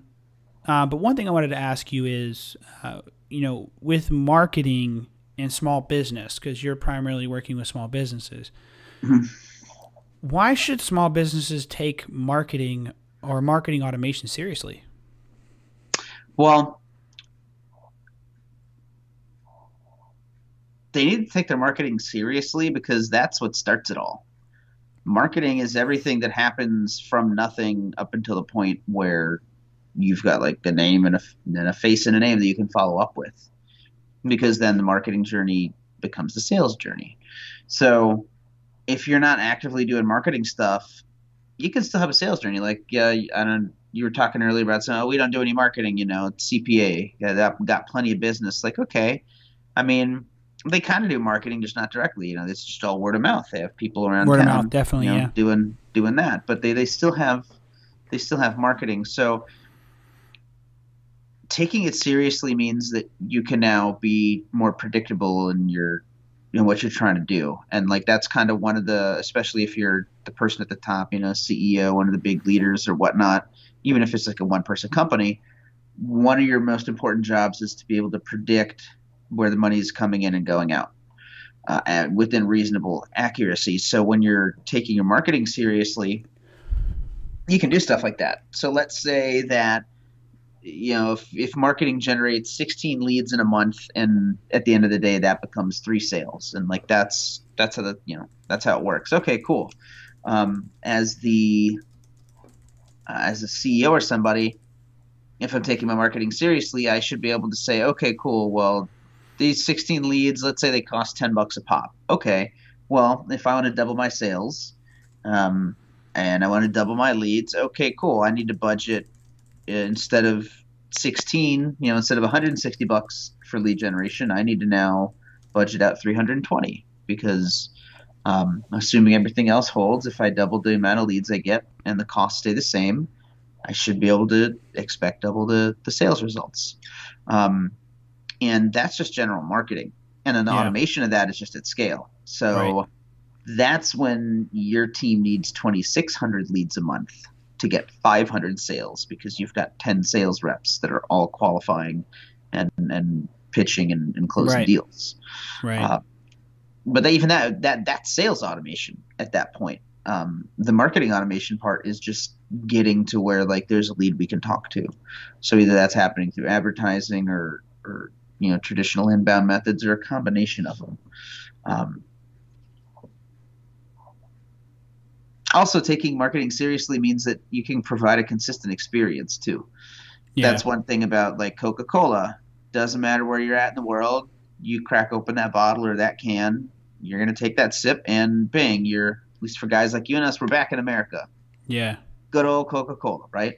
It's the same experience everywhere. So, brand that's awareness. why marketing is important. Branding is part of that. Branding goes across the whole journey, actually, because your brand doesn't just disappear as soon as they enter sales, and it doesn't disappear as soon as they're receive your product, and even after that, it's an asset.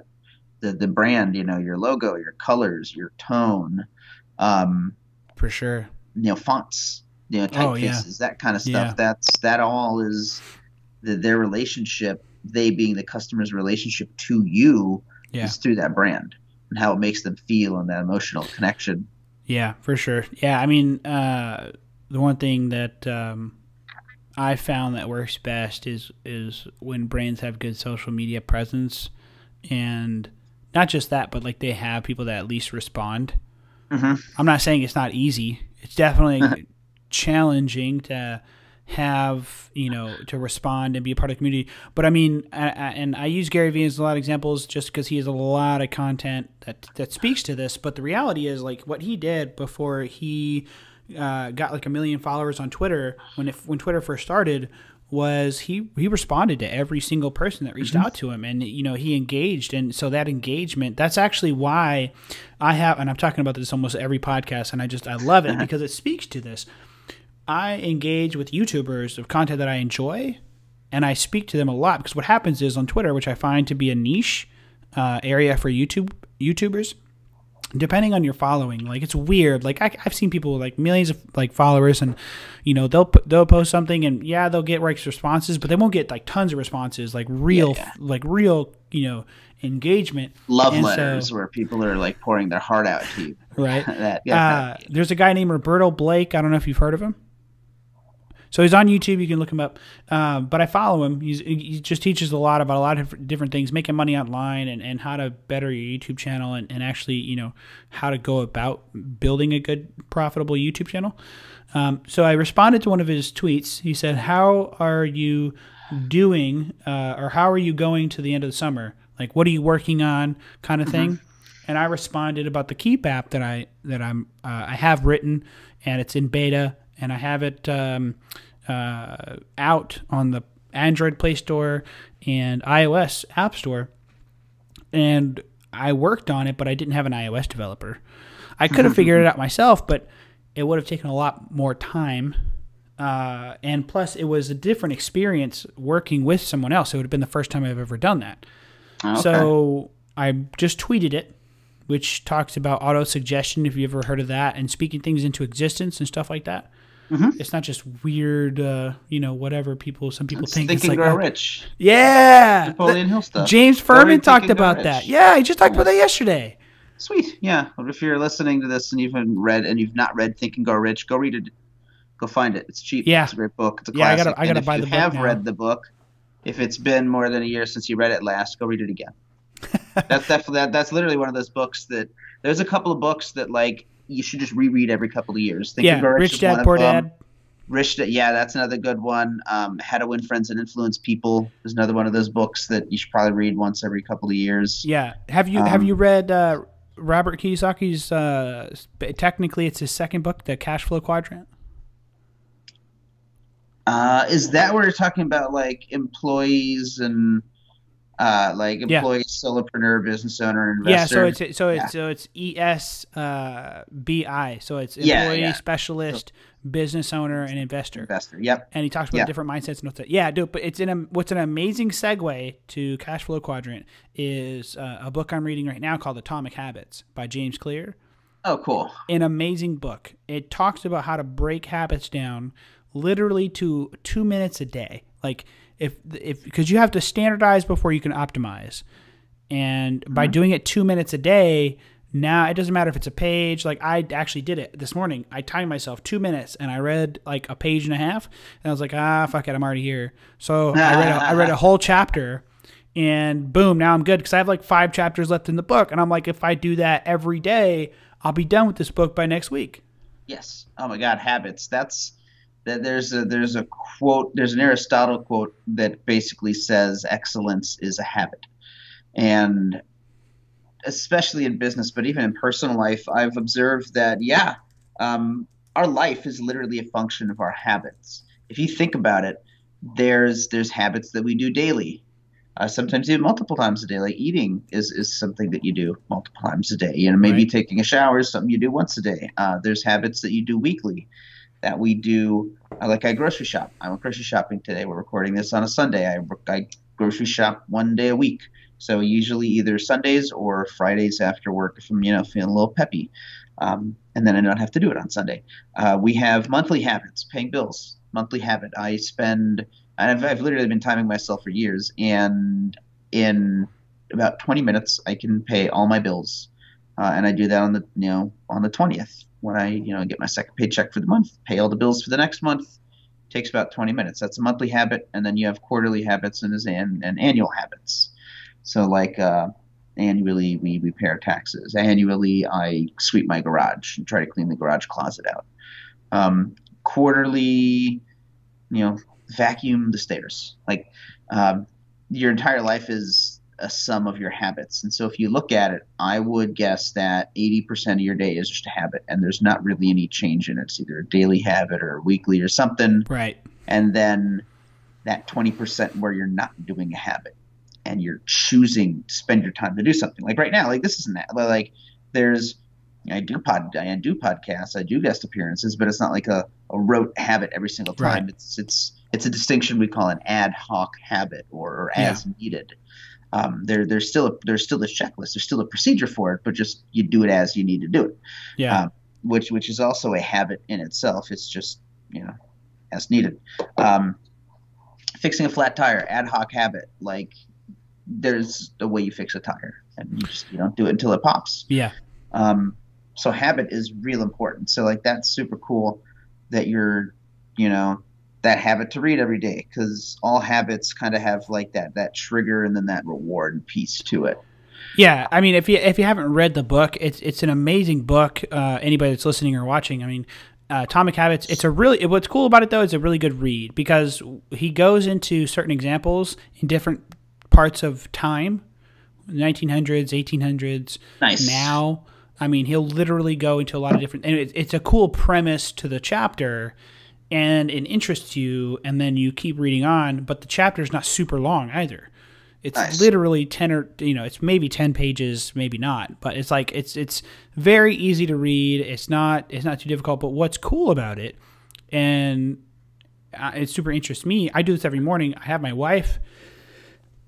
We have this habit where every time we leave, it's a Monday through Friday thing because weekends we just kind of do whatever. But Monday through Friday before we leave for work. I always tell her, I said, because she's in the Air Force, and so she, works on aircraft, and that can be dangerous. Can be. Obviously, they have a lot of safety precautions and stuff, but it can be dangerous. Mm-hmm. And so I'm a type of person. I'm always thinking like worst case scenarios. And so every day before she leaves, I said, all right, so be safe, and she's always, she's getting better every day, but she used to struggle with like speaking up, like saying what's on her mind in any situation. Mm-hmm. And so every day I say, hey, speak up, say what's on your mind, and be safe. And then she turns around to me and she'll tell me, hey, 1%, think healthy thoughts, and be positive. The three things I really need. Like 1% helps me realize that I don't have to overanalyze, which is something I struggle with. Mm-hmm. I can just focus on just making a little bit of progress no matter what I'm doing. Mm-hmm. And, I struggle with being positive. Sometimes I'm super negative. And so, that helps me remind myself. And then thinking healthy thoughts is, or make healthy choices. I'm trying to also lose weight too. I'm technically overweight. But and so I'm trying to. Pringles are just for show, right? Those are just stage Pringles. Come on, man! Sour cream. I mean, right. I can't do product placement. I probably shouldn't have done that, but no. Cool. I'll eat a whole sleeve of those. Oh, dude, they're so good. One like sitting, I have them sitting in front of me, but then I didn't think about it. I made a plate of Pringles, and then I realized I was like, this is a podcast. I shouldn't eat Pringles. Well, I mean, I have a mute button, but still, they're hilarious. It would just look weird. Like I snuck in a gummy bear earlier. But funny. Okay, so I know this looks terrible. My wife and I, we get ourselves treats on the weekend. Okay. But anyways, back to the whole like 1% thing, and like I've made a lot of progress on a lot of different things I'm trying to do better at. The problem that people have is they try to take very large. Well, talking about food, they're trying to take large bites out of stuff or swallow something whole when you just got to focus on taking small bites, and that's okay. Yeah. Like we got the New Year's coming around soon, and a lot of people are going to think they want to do a lot of large, huge goals, but you can't accomplish those goals without a system in place. Number one. Yep. Number two, you can't accomplish those goals without breaking it down to the smallest and tiniest piece. In the book, they use an example where this lady, she wants to work out like every day or Monday through Friday or whatever. And so what she does, she's in the big city, New York, and so nobody has a car in New York. It's just, taxis, whatever. So she says, my habit that I do is I just get into the taxi and I tell them where I want to go. That's the end of my habit. I'm successful regardless of what happens next because I have gotten myself into the taxi. I'm wearing my gym clothes, and now I've told them I want to go to the gym. Now I'm there. I might as well do something. Yeah, you got to still choose to show up to the gym as well. That's so cool. Yeah, the most of the work is getting started and just kind of showing up. Yeah. Like I love working out in the morning. I have ever since since high school, and so me and myself and Brino will. That's actually why we switched gyms. So we used to go to Planet Fitness, which was 24/7, and then COVID hit, and they actually had opening and closing hours, and we needed to be able to get to the gym as early as 4 a.m. and 4 or 5 o'clock, and Planet Fitness opened at 6. And even if we got there at the crack of 6, that was still barely enough time to do the full workout and then, go shower, get ready for work, feed the animals, start the day, that kind of stuff. So we switched to Mountainside for that exact reason because they opened at 4. So now it's about showing up, right? Sometimes it's hard to peel yourself out of bed and whatnot. But once you're at the gym and it's 5 a.m. and you see other people around you that are like-minded at 5 a.m., it's like, hey, now just go through the motions. Now just go through the exercises. And one thing I want to highlight that you said earlier about, breaking it down to the smallest pieces, there's a really wild bit of wisdom where to get anything done, you must plan your work and then work your plan and then rinse and repeat. So for the gym, we have a little workout booklet, a workout journal. And before we go to the gym, we write in today's workout, so whatever, it's chest day. So we're going to start with, incline bench and 4 sets of 20, whatever. And then when we're at the gym, it guides what our workouts are supposed to be. And then we have that history where you can see, okay, last week we started out at 50 pounds. So cool. Let's start at 60 this week. And we can see that. And the other thing that's cool is it's also a food journal. It's wild. We got this little journal from Walmart, and the right side is your workout and the left side is your meal plan kind of thing. Because I'm in the same spot. I'm definitely trying to slim down a little bit from not being able to work out in COVID and just being fat all the time. So having a meal journal is really helpful to just how much am I eating or not eating. I actually find that entrepreneurs will have entrepreneurial anorexia where and not the function of body dysmorphia or anything like that. It's straight up, I just woke up and I went to work. It's 7 p.m. What the fuck? I haven't eaten yet, and I'm actually kind of not that hungry. I'm just going to go to sleep. Well, I mean, there's something about that, and there's a problem where, and this can go in a lot of different directions. But the reality of that is as humans, somehow, somewhere, we've been told we need to eat 3 times a day. We were. That was trained. And the reality of that is that it's not true.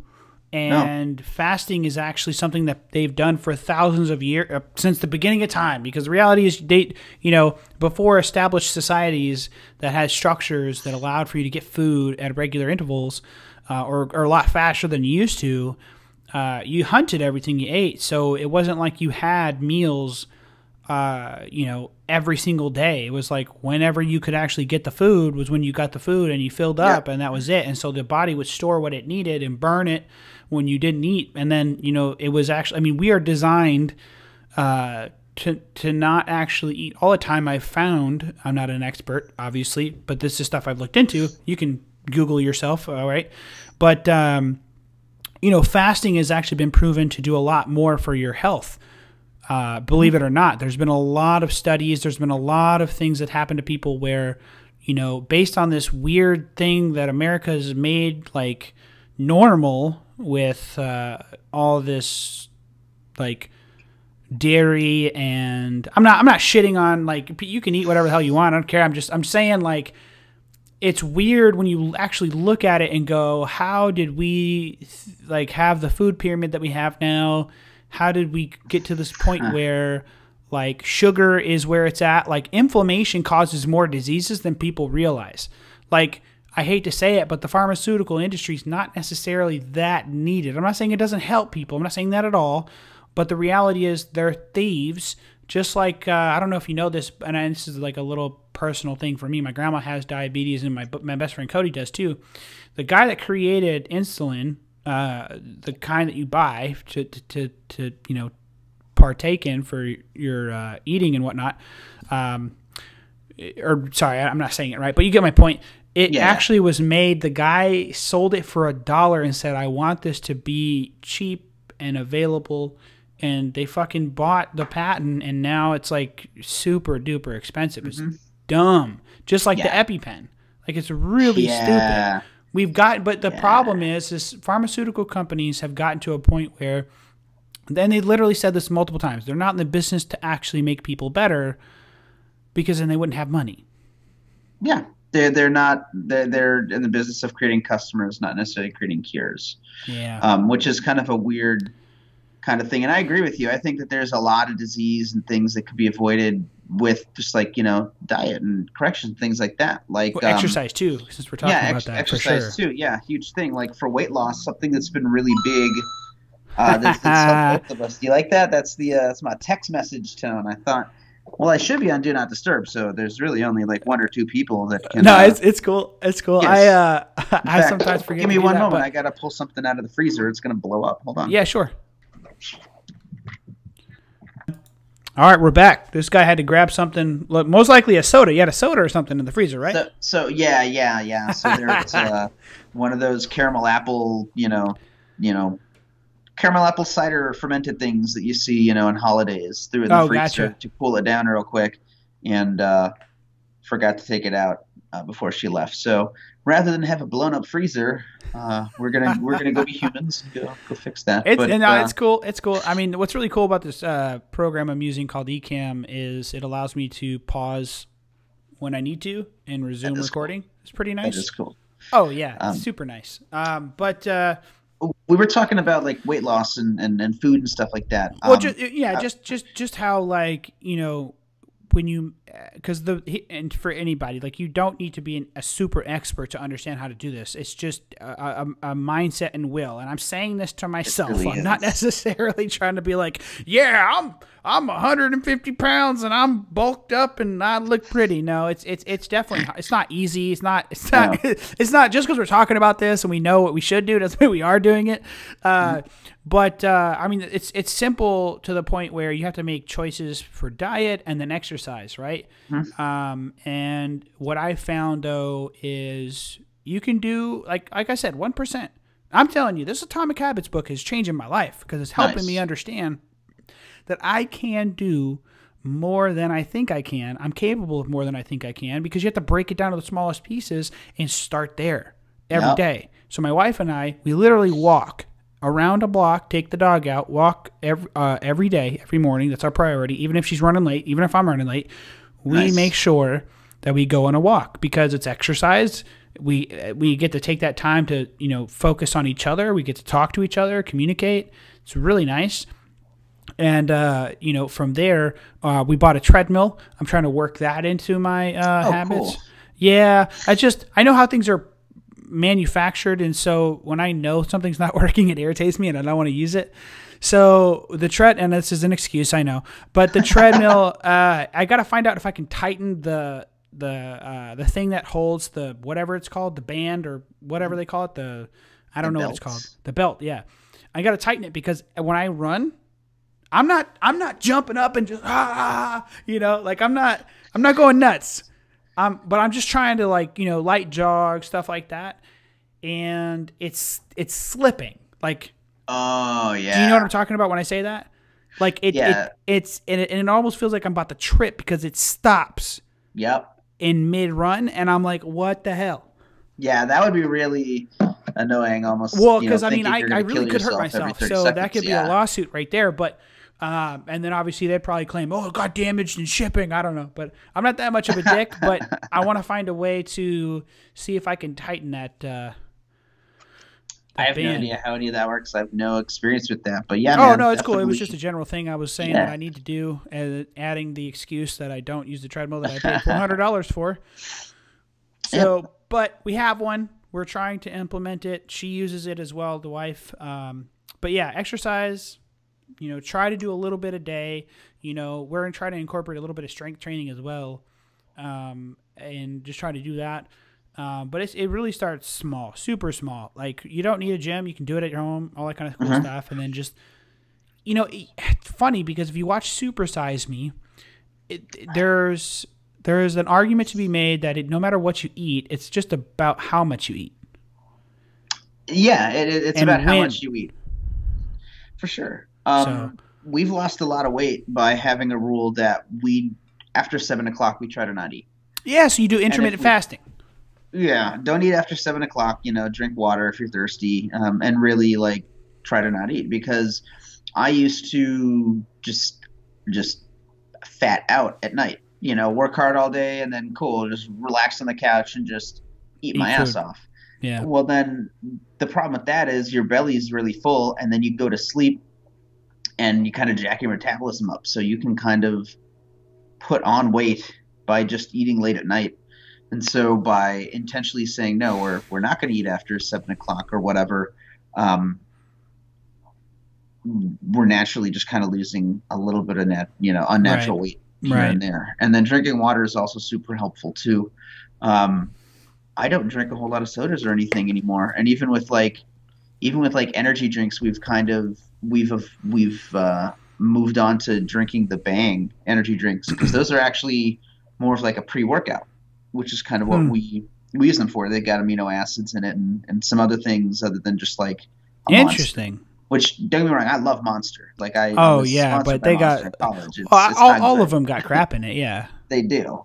But we're starting to see a new gen of a little more performance, focused, a little more mindful kind of energy drinks. So like a Bang really doesn't have much that's awful in it for you.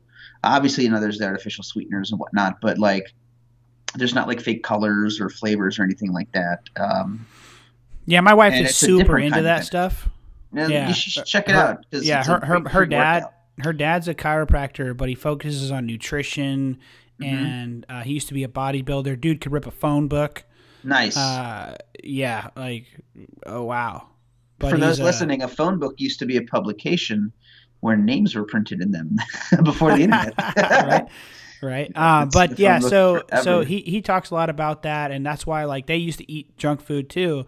But when he started learning about nutrition, I didn't even know this, but you shouldn't actually eat the same meat every single day because your body doesn't like that. It actually you Yeah. start to have some irritations and things like that. So you need to mix up the meats. Like Yeah. so, we do fish, beef, pork, like all. We try to mix it all up. Um, we do like that kind of stuff, but yeah, I mean, we can move on from because I mean we'll keep talking about that. It's a great topic. I do agree, but I want to get on to this other stuff you're working on, man. You got a nonprofit. You got this thing you're working on, or you already have it fleshed out, or whatever the case. So let's get into the business stack, and then let's talk about your Oh nonprofit, yeah. Keep Children Rockin'. So tell me about Yeah. business stack. All right, cool. So the business stack is a holistic business model that I've been testing and validating for probably the past 5+ years. It's something that works for any industry, and I've taught it to my clients as well as the people that I mentor.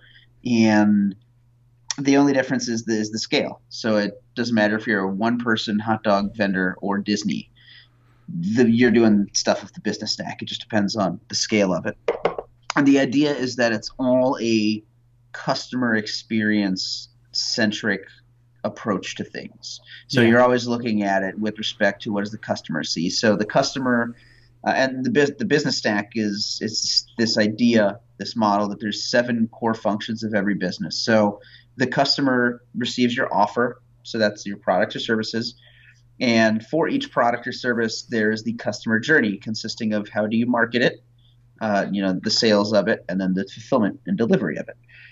And then you have the operations of how do you actually do that. You have your marketing operations. How do you market? How do you sell? How do you fulfill? And then you've got your people, which is, of course, the people doing it, and then your financial, because your money to pay for your people, to pay for your operational tools, to pay to make the journey, pay for the development of new stuff. And that's kind of, in essence, what the business stack is in a quick nutshell. Um, and it helps people untangle because business can be complex. But if you realize that, like at the end of the day, it's just like 7 kind of gardens, and you kind of got to water and maintain each of them in their own way, you can have a business that's successful, and now you have some hope of being able to grow and scale, and if you're paying attention to all those parts, which is really hard to do as one person, which is why it feels overwhelming. And if you don't understand that there's all these different parts, like there's people that like literally, if it's not marketing, it's operations.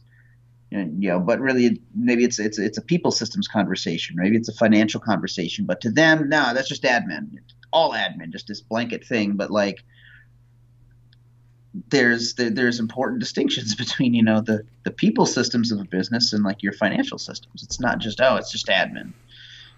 That's where you'll run into problems, because then there's gaps and stuff. There's things that are missing because it's only administration. No. Yeah. No, I mean I can agree. I think also something that people struggle with too. Talking a little bit about sales, I won't dive too deep into it, but I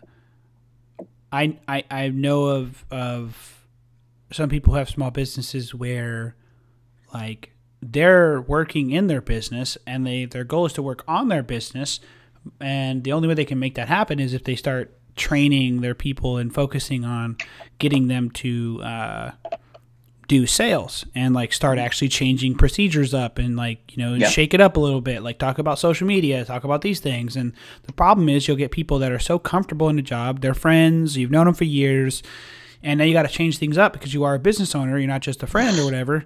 And then there's a challenge in that when you have small business where it's like we are trying to change things up, but then people try to dictate where that's not their place.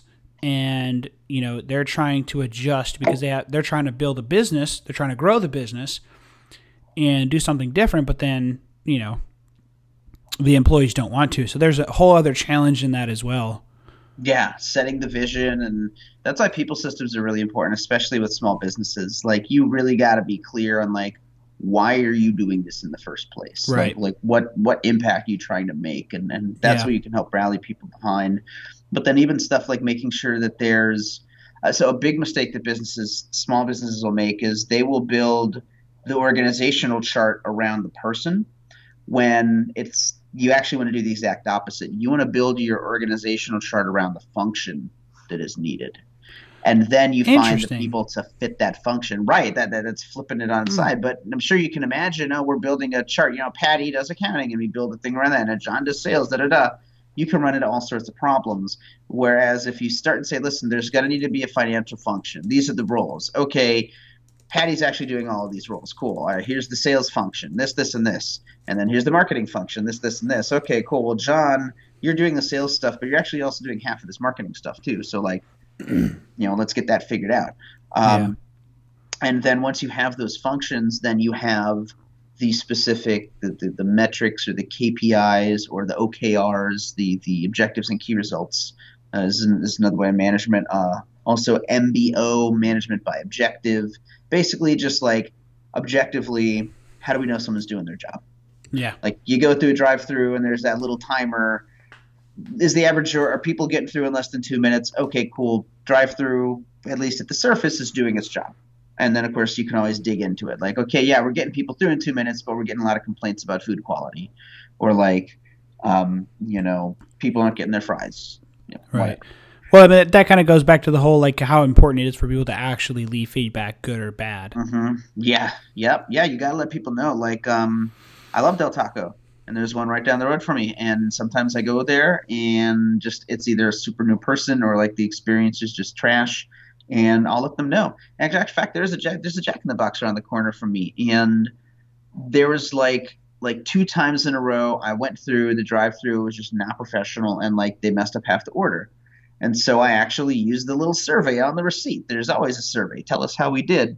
I told the guy, hey, listen, like I don't know what's going on at this location, but the drive-through quality has been fading, and just because as a business person, I understand that like that's valuable feedback. I'd want that. Yeah. And it was really cool. And not only did they get back to me, they ended up giving me like, a free combo meal or something for letting them know about that problem. Yeah. And that's what you're talking earlier about. Like it's maybe what, $1, $2 to their bottom line that they know that I'm going to be spending way more with them in the future because of that. Not only just that, but there's also like, I think it's very important for any business owners listening, and just in general, like just because somebody reports a problem doesn't mean you immediately need to fire somebody. Right. Yeah, I think it could be a training opportunity.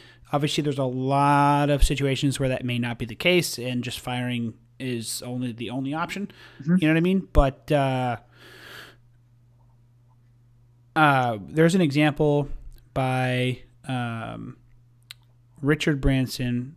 He had a record company in Europe, and I read his book, A Virgin Way, and anytime I have leadership that I feel needs a little bit of a lesson, I hate to say that like I'm condescending. I'm not trying to be. I just feel like, from my perspective, hey, like you may have more experience than me in a lot of things, but I'll tell you what, from what I'm seeing, you need to read this book. So I gave that book to somebody I felt like needed to read it, because sometimes people get stuck and they're comfortable, and they need a different perspective.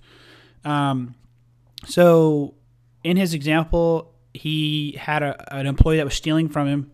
He was taking records. It was a record company. He was taking records and selling them to disc jockeys. He found out, brought him in, talked to him, and gave him a second chance. And now he's one of the most productive employees since the book, anyways, that he has in that company. And so the example of that is like sometimes even if somebody's stealing from you, you can give them a second chance and encourage them to be a better person, because at the end of the day, we're all human. And maybe we were doing something and we had a specific reason. And again, there's times where that's not going to work out and you just have to fire the person. Sure. It could be safety concerns, whatever the case, understood.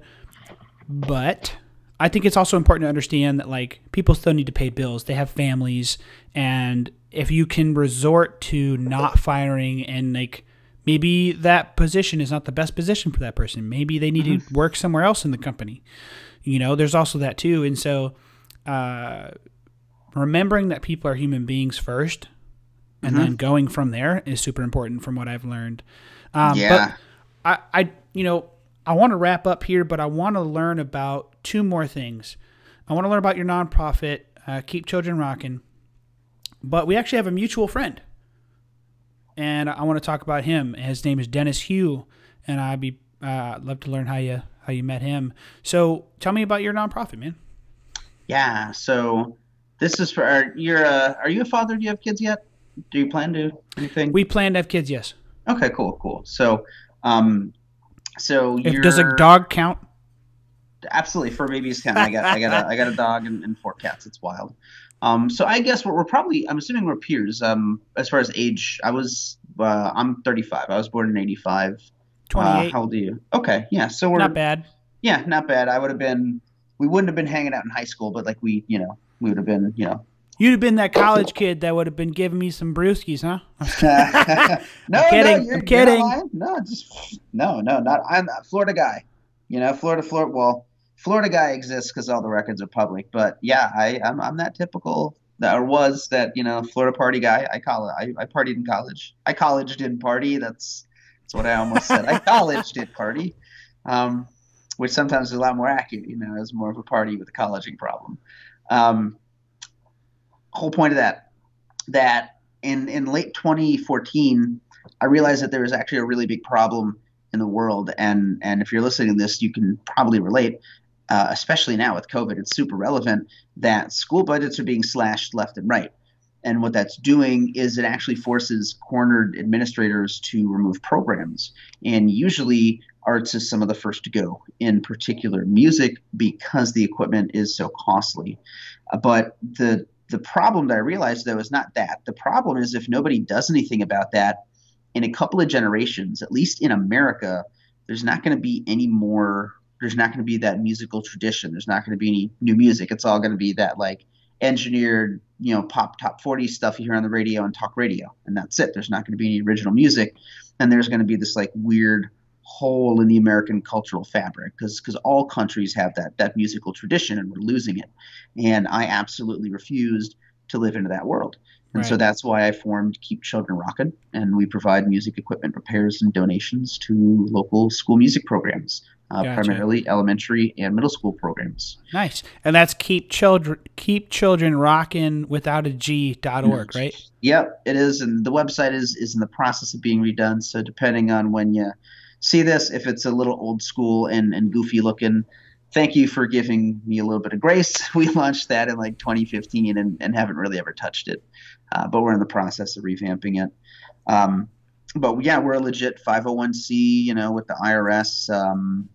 We, if you donate on the site, it goes to the charity. Amazon Smile is a cool program that will really help us. If you like what you heard with Keep Children Rockin', if you go to smile.amazon.com, so not www. But did you know about this, Wesley? Their Smile program. I didn't. All right, this is wild. So check this out. So if you are a legitimate nonprofit, you can register for their Smile program. And when you go to smile.amazon.com, it's the normal Amazon shopping experience, except I think like a percentage of your purchase gets donated to the charity of your choice.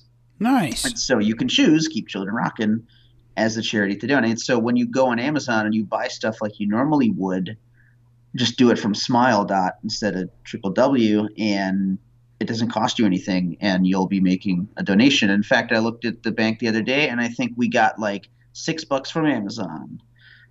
Yeah. Nice.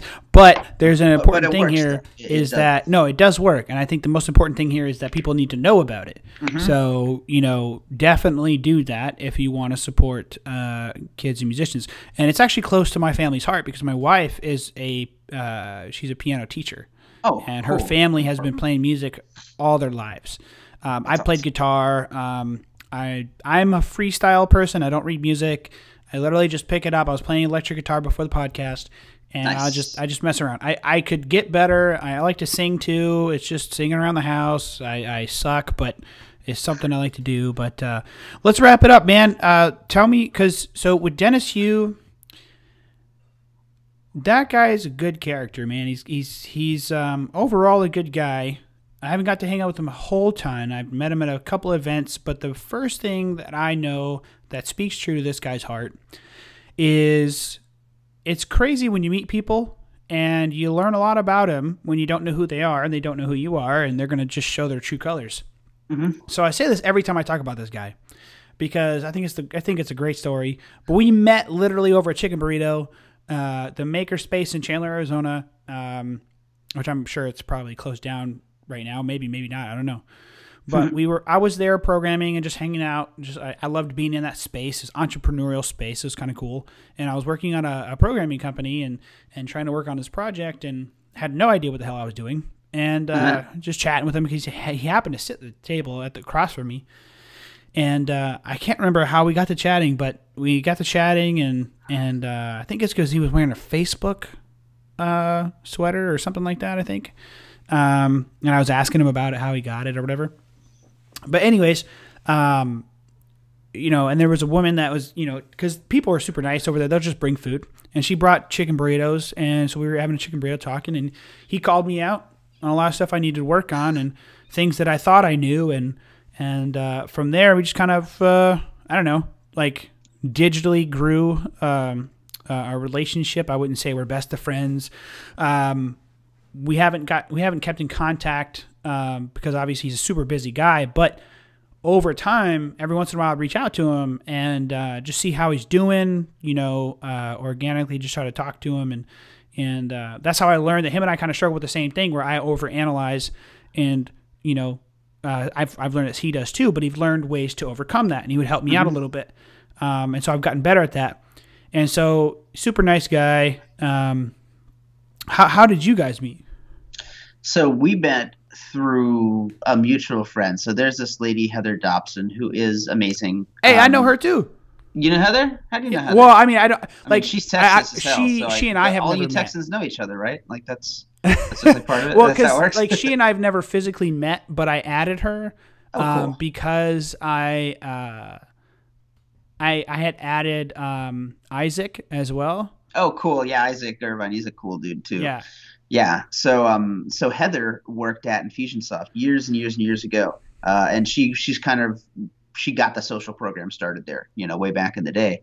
And one day just at the office, and she introduces me to him, and we had some affinities. And then when I was off on my own, he actually was a private client of mine for many years. And then in then right around end of 2018, 2019, I actually went to help with him directly with Blitz Metrics and really get into it. And then, like I said, at the end of right around September last year, popped off and started Be Pro as an agency again. Because again, we were an agency for a while, and so we had done a partnership with another agency that didn't pan out, and so it was like Valentine's Day 2018, yeah, like Valentine's Day 2018, and we're like, well, we can go back to doing our agency thing, or like let's maybe see if we can help Dennis. And so we took that gamble. It was 2019, I guess. Yeah, so we took that gamble and got in on it. Really interesting stuff strategically. The magic that I think we were talking about with anything earlier is the repeatability, like the process of it. Yeah. And that's where, and you know, Blitz is no exception. Things fall down in the execution of it because there's just so many competencies there's just so many competencies you need to have a team of people running a successful agency. Like, even basic things like, you know, using email, using a calendar, like you may not think about that kind of stuff. You know, I just certainly don't think about it, but yeah, if you can't like use a calendar, or like if your inbox has like 10,000 emails in it and like you literally can't follow up with anything, like that's going to hold any business back. Yeah, for sure. So that's why I really try, especially with the students and people that I mentor, I really try to push hard on like being really efficient and being really effective at what you do. So like if you're, I'm a big fan of shortcut keys, you know, for saving time. Oh, for sure. So which like is why I bought a keyboard that literally works on both iPad and Mac. That's super cool. Yeah, shortcut keys are the way to save time, and that's really where the magic is. Also, the idea of deep linking stuff, where most things online has its own distinct web page URL, and so a good example of this is like if you want to run ads on Facebook, like yeah, you can go to business.facebook.com and then choose your business manager and then like choose your ad account that you want to go to, and then you can choose the campaign you're wanting to look at, or you can just, when you launch the campaign, grab the link for it and then, you know, bookmark that or put it on a Trello card or link it directly in the ad plan itself. And then that way you can go right from where you need to be to, or right where you're at to like where you need to be within one click. So between doing stuff like that and shortcut keys, that's kind of what separates the men from the boys. And then when you start getting into procedures and like, you know, define checklists and, you know, this is how you do it. Just kind of getting good at your craft. Mm-hmm. I was really getting good at it. I had made the mistake years ago thinking like I could be the jack of all trades. Nah, there's no money in it. I learned the hard way. You know, it took me years to realize that I needed to really kind of focus and find my way. And it does take people time. I'm really excited though, because there's a guy I'm having on the podcast. He's a YouTuber. Nice. And he had a lot of struggle finding his way. And he, you know, got 1 million followers on TikTok, and now he's starting to find his way back on YouTube because he was having some struggle on YouTube. Now he's finding his way back. I just saw his tweet, and I was like, dope. We're going to talk about it. It's going to be a lot of fun. Nice. Because, you know, it's an exciting story when somebody's, like, able to find their passion. And it's a really cool thing to see somebody, get so excited about, you know, what they're passionate about. But I mean, that's really cool. And I'm kind of hoping to have Dennis on because I'm interested in talking with him. The guy's he knows a lot about, you know, personal branding and stuff like that. And I love I've actually learned a lot from his perspective of lifting other people up and how that idea kind of just helps you without helping you, if that makes sense. Because you're helping somebody else and then that person talks you up in a way, so to speak. And so that's kind of, I mean, it's just being organic and authentic is really kind of where that goes back to. So, but, man, dude, it's been great talking to you. I've learned a lot. There's a lot about automation that can make a lot of people's lives better. As a software developer, I agree with you 100%. So I'm there with you, man, but we had some great conversations. What do you got to leave the audience with? You want to talk? Do you want people to check out the business stack? Like, what do you want to give people before we head out? That's a great question. What do I want to give people before I head out? I guess I don't know. wow. I mean, this is usually where like crowd interaction is usually handy. I've got, Right? let's see, especially because like this isn't like just a business specific podcast. I'm trying to think what might be really a good like thing because I don't really necessarily have like a lead magnet or like a particular video or something. No, that's cool. I mean, you know, I'm just thinking like a thought, maybe like a bit of parting sure. wisdom. Go ahead. I guess I'll actually echo what you were saying earlier about how, you know, everybody's trying their best. So it actually didn't come up at all in this, but it's coming up now. I was diagnosed borderline personality disorder a couple of years ago, and there's a bunch of tools that we learn to, you know, be able to navigate being a hypersensitive, emotional kind of individual. And that's one of the first things that they teach us in dialectic behavior therapy. It's an evidence-based thing that works for, you know, really well for, you know, these kinds of personality disorders. And the first thing they teach us is that everybody's trying their best.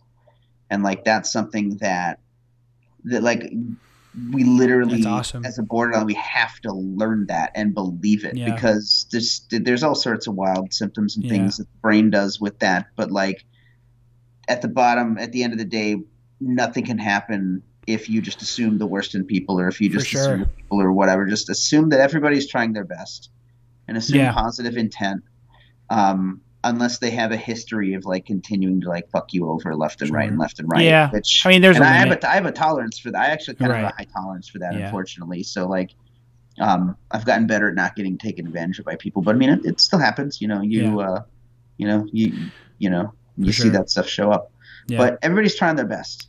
I agree. If you remember that, yeah, it's easier to be compassionate and just get like we're all trying to leave a mark in the world. At the end of the day, I think we all want our lives to mean something and leave some kind of a legacy, whether it's a big one or a small one, or if it's literally just a familial legacy and that's it. And you're just, you know, Grandpa Joe that there's only a couple generations that know of your greatness and that was it.